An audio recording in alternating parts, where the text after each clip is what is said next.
Sivusela namhla egameni likaJesu. Asesithathe nali ithuba sesibuke nali ivi encwadzini yabaseFesu chapter 1 verse 11. Sitawuphindze sifunze kafishane incwadzi yaJohane chapter 1 verse 12. Sicale ngencwadzi yabaseFesu chapter 1 verse 11. Kufundzeka kanje. Sihloko sithi tibusiso tamoya kuKristu verse 11. uNkulunkulu wasikhetha nqandi ngaye kutsi sibe lifa lakhe, yena lo wenda konke ngekwentsandvo yakhe. Ngitsandza amagama lathi wasikhetha nqandi. Ngikutsandza kakhulu ngalamagama ukuthi wasikhetha nqandi, kutsi kuta kwaNkulunkulu emhlabeni abesavele asikhethile. Wasasa incumo wasikhetha. Ukhetha kusuke kusentsandvweni yemuntfu. Mangabe kubekiwe nje tintfo titimbili bese uyakhetha, ukhetha kunye, ukhetha lokusentsandvweni yakho. Natsi-ke sibazalwane namuhla sihamba ngesibindi sekuthi sakhetfwa nqandi, sakhetfwa ngetikwako konke, betikwati hlahla, betikwati tilwane, bekukhona konke. Wakhetha umuntu. Sitawukhumbula-ke ukuthi kuGenesis, encwadzini yaGenesis kwekuthi uNkulunkulu abesakudale konke wasokuthi asengente umuntu ngimende asifude afane nathi. Lokusho ukuthi vele ichoice yaNkulunkulu from the very beginning bekuwumuntu. Wamkhetha uNkulunkulu umuntu. Lithi-ke leli Bhayibheli naliqhubeka leli verse lithi wasikhetha nqandi. uNkulunkulu wasikhetha nqandi ngaye ukuthi sibe lifa lakhe. Akagcinanga lokusikhetha kuphela. Kulokhu sikhetha kwakhe, ipurpose yakhe bekuthi sibe lifa lakhe. Kuwo konke sekwentekile uNkulunkulu nakabuka umuntu ubona lifa. Nakehla esiphambanweni ehla tofa esiphambanweni afela umuntu abefela ukuthi umuntu one day abe lifa. Akafuni ukuthi lifa lakhe libhujiswe. Amen. Yena lo wenda konke ngekwentsandvo yakhe beku according to his will. He was willing, God was willing ukuthi umuntu abe lifa lakhe. Ngibizela iBhayibheli wasikhetha nqandi. Wangagcinanga ukusikhetha, wasikhetha ukuthi sibe lifa lakhe.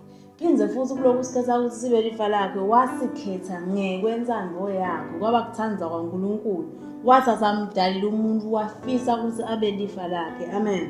Siqhubeke sifunze incwadzi yaJohane chapter 1 verse 12. Lithi kepha bonke labamemukela ngekukholwa egameni lakhe wabapha emandla ekuthi babe bantwana bakaNkulunkulu. Nawo leli verse liyaguquka. Seliguquka lamavili lakhulunywe ngalo ukuthi wasikhetha. Kulokhu sikhetha uNkulunkulu akusekuthenini wena ngoba angakukhetha uNkulunkulu. Ukhanze ukuthi wena awumemukeli. uNkulunkulu ufuna bonke abantu basinziswe, usho njalo iBhayibheli lami. Ufuna isifiso saNkulunkulu ukuthi wonke umuntu asinzise. Kepha inyalo lithi-ke nyalo lapha kuJohane chapter 1 verse 12. Kepha bonke, sekunalo kepha bonke labamemukela ngekukholwa egameni lakhe wabapha emandla ukuthi babe bantwana bakaNkulunkulu. uNkulunkulu usikhethile ukuthi sibe tindlalifa takhe. But i-final stamp yokuthi sekuthenini umuntu avume, ngoba liyasho iBhayibheli sikhona ukuba ukuthi ukholwa ngenhlitiyo uvume ngemlomo wakho bese kuba kusinziswa kwemuntu. So i-agreement sekuthenini uNkulunkulu akukhethile wena uyamemukela yini. Kune-agreement lefanele ibe khona phakathi kwemuntu naNkulunkulu. Asikhetha nje nancane. Sinesibusiso sokuthi sikhethiwe, but lesibusiso asipheleli nangabe thina singakamemukeli. Nasa simemukele kula khona bese yonke le package seyiyehlela kithi, because le package yokuba lifa laNkulunkulu lokuba tindlalifa taNkulunkulu yehla ngekuthi nathi bese sesiyamemukela. Lithi iBhayibheli labonke labamemukela ngekukholwa. Simemukele ngekukholwa bese-ke sesiba tindlalifa taNkulunkulu. Lithi wabapha emandla ukuthi babe bantwana bakaNkulunkulu. Lokuba ngumntwana kaNkulunkulu kuhamba nepackage, kuhamba nemandla. Awubi nje umntwana kaNkulunkulu kuphela. You are given the power and the authority to rise above every limitation. Uba nale authority le Adam makamdala uNkulunkulu in the very first beginning wampa le authority le athina kadala tilwane wathi letilwane leti utawuticambe emagama wena. Lithi iBhayibheli bekathi nakathi lokhu kube indlovu kube indlovu. because abesanale authority bese kunalamandla ekuba abantwana bakaNkulunkulu. So nathi kulesikhathi namuhla uNkulunkulu usikhethile, wasikhetha. Sihamba nje kulomhlaba, sihamba nje sakhethwa ukuthi sibe lifa laNkulunkulu. Sekusekutheni ke thina siyamemukela yini. Nasimemukela uNkulunkulu bese sesigcina lamandla, emandla ukuthi sibe bantwana bakaNkulunkulu.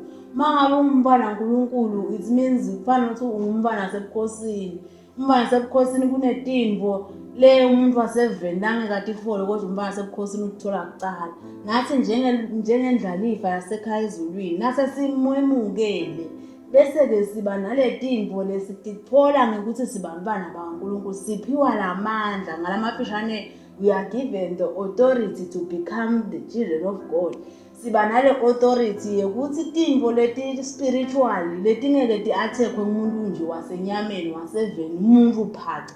But sinengwazi sibantwana bakaNkulunkulu siyakhona ukukhulumisana nemimoya timvo tendele, siyakhona kubita timvo ekujuleni kwekufa sitibuyise kudiphile ngalamandla nalamagunya ekuthi sibantwana bakaNkulunkulu. So kafishane ngifuna ukuthi kulamavesi ami lamabili nalokuthi uqinisekisa ukuthi simakholwa sikwadi lokuthi sakhethwa, sithi sikhethiwe nathi asibe nako-ke bese siyamemukela uNkulunkulu. Nasimemukela, then we will be given the power and the authority to rule over every satanic power. We will be given the power and the authority to rule kunayi-COVID lekhona kulamalanga.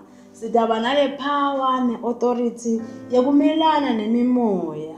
Igama lenkosi malibongwe. Praise the Lord. Amen.